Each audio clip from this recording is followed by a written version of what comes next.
Corporation આની અંદર જવાબદાર છે અને સૌથી પહેલો વડોદરા માટે રાક્ષસ ગોલ્ડન મેન વિનોદ રાવ વડોદરામાં જ્યારે આ બનાવ બન્યો, જ્યારે નાના બાળકોના મૃતદેહનું પોસ્ટમોર્ટમ થતું હતું SSC હોસ્પિટલ, ત્યારે ગૃહમંત્રીએ એવું કીધું કે કોઈ પણ ચમરબંધીને છોડવામાં નહીં આવે.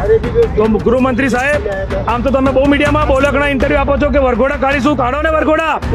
આ તમારા ગુનેગારો, ભ્રષ્ટ અધિકારીઓ જેને જેલમાં જવાનું હતું તે ખુલ્લેઆમ ફરી રહ્યા છે. ન્યાયતંત્ર તો ચુકાદો આપે, એક્શન તો પ્રશાસને લેવાની હોય ને.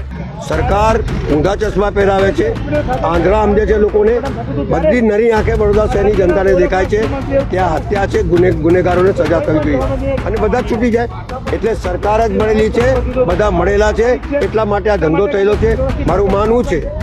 એ સમયે કલેક્ટર સાહેબે એને ઓન ધ સ્પોટ ધરપકડ કરાવી જોઈએ કે આવો નફાટ જવાબ કોઈ ના આપી શકે. તો આ કોના પર કૂદે છે? મારા માનની આદરણીય નરેન્દ્રભાઈ મોદી પર કૂદે છે.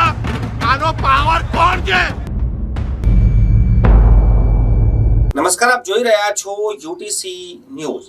આજના દિવસે હરની બોટ દુર્ઘટના થઈ હતી અને આ દુર્ઘટનામાં 12 માસૂમ બાળકો અને 2 શિક્ષિકાઓના મોત થયા હતા.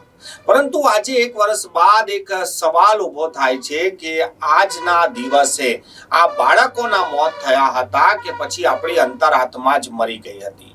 વડોદરામાં જે રીતે આ દુર્ઘટના સર્જાઈ અને તેના 1 વર્ષ બાદ આજે કોંગ્રેસ, સામાજિક કાર્યકર્તાઓ અને જે મૃતક બાળકો છે તેમના પરિવાર સિવાય કોઈ પણ બહાર ના આવ્યું. આ સવાલ ઉભો થાય છે કે શું આપણી અંતરાત્મા મરી ગઈ છે? સંસ્કારી નગરીનો એ સંસ્કાર ક્યાં ગયો? તેની સંવેદના ક્યાં ગઈ? આ તમામ સવાલો હવે ઉઠી રહ્યા છે. જે દિવસે હરની બોટ દુર્ઘટના થઈ હતી ત્યારે પણ લોકોએ વિચાર્યું હતું કે વડોદરામાં આ હરની બોટ દુર્ઘટનાને લઈને શહેરીજનો બહાર આવશે અને આ એક માનવ સર્જિત કૃત્ય છે, આ એક ભ્રષ્ટાચારના કારણે 12 માસૂમ બાળકોના મોત થયા છે, તો તેને લઈને જનતા અવાજ બુલંદ કરશે. પરંતુ તે દિવસે પણ કંઈ ના થયું અને આજે જ્યારે 1 વર્ષ પૂર્ણ થયું ત્યારે ગણ્યા ગાંઠ્યા લોકો, એમાં કોંગ્રેસ છે. હવે કોંગ્રેસ તો વિપક્ષમાં છે એટલે આવા મુદ્દા ઉઠાવશે જ. વડોદરાના સામાજિક અગ્રણીઓ પણ આ મુદ્દાને ઉઠાવ્યો.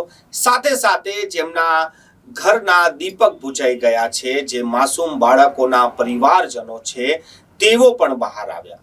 પરંતુ વડોદરા શહેરના સંસ્કારી કહેવાતા લોકો આજના દિવસે સંવેદના પાઠવવા પણ બહાર ના આવ્યા. વડોદરામાં હરની બોટ દુર્ઘટના થઈ એ લોકો ભૂલી ગયા. વડોદરા શહેરને જાણે કોઈ ફરક જ નથી પડતો.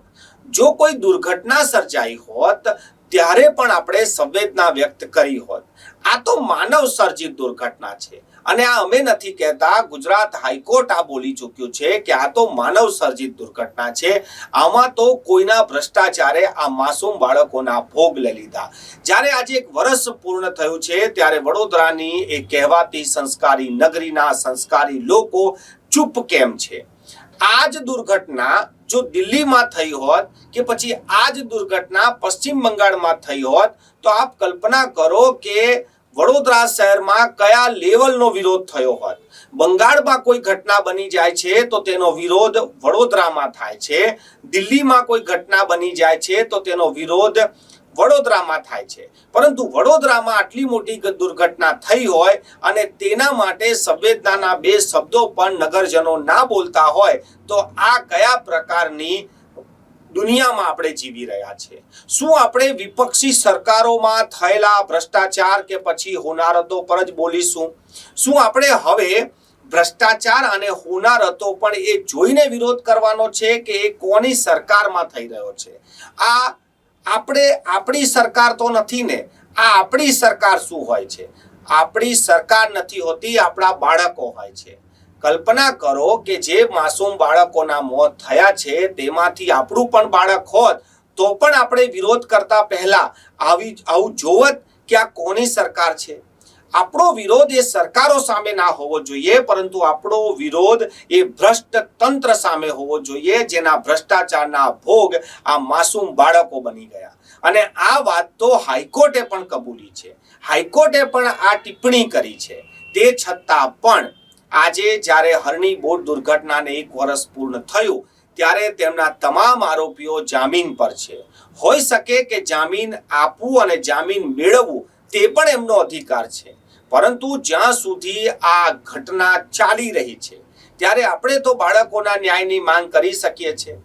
જે પણ આરોપીઓ છે, આ આરોપીઓ કેવી રીતે બન્યા એની તો આપણે વાત કરી શકીએ છીએ. એક બોટ દુર્ઘટના થાય અને એને આપણે એકદમ સાદગીથી ભૂલી જતા હોય તો આ તો ખૂબ જ શરમજનક બાબત છે. હરણી જે તળાવ હતું એને પીપીપી મોડલ બનાવવાની યોજના કોને કરી, કેવી રીતે આ કાગળ તૈયાર થયા, આમાં ક્યાં ચૂક થઈ છે, કયા કોન્ટ્રાક્ટરને બીજા કોન્ટ્રાક્ટરને કામ આપી દીધું વાયા, જે શરતો હતી એ શરતોનું પાલન કોને ના કર્યું અને આ શરતોના પાલન જેને કરવાની જવાબદારી હતી એમને આ જવાબદારી કેમ ના નિભાવી.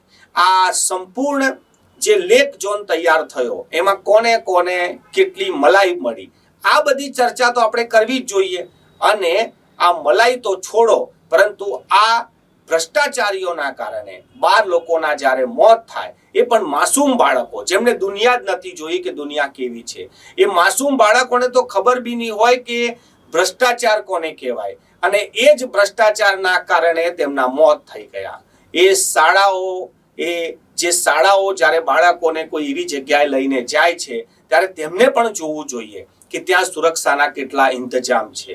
માત્ર બાળકોની ફી લઈને તમે એમને ભણાવવાની આડમાં, બાળકોને પિકનિકની આડમાં એવી જગ્યાએ લઈ જાઓ છો જ્યાંથી બાળક પરત જ નથી આવતું.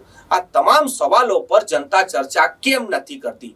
મારો માત્ર એક સવાલ છે કે તમે કોઈ પણ પક્ષ કે સત્તા પક્ષમાં હોઈ શકો કે વિપક્ષમાં હોઈ શકો, પરંતુ જ્યાં મોત આવી જાય, જ્યાં માસૂમ બાળકોના મોત આવી જાય ત્યારે તો કમસે કમ આપણી સંવેદના જાગવી જોઈએ ને આપણે ખુલીને બોલવું જોઈએ. સરકાર કોઈની પણ હોય, આપણે જ્યારે સચ્ચાઈ માટે બોલતા હોય, ન્યાય માટે બોલતા હોય તો ત્યારે આપણે કેમ એવું જોઈએ છે કે આ કોની સરકાર છે અને કઈ સરકારમાં બોલવું જોઈએ?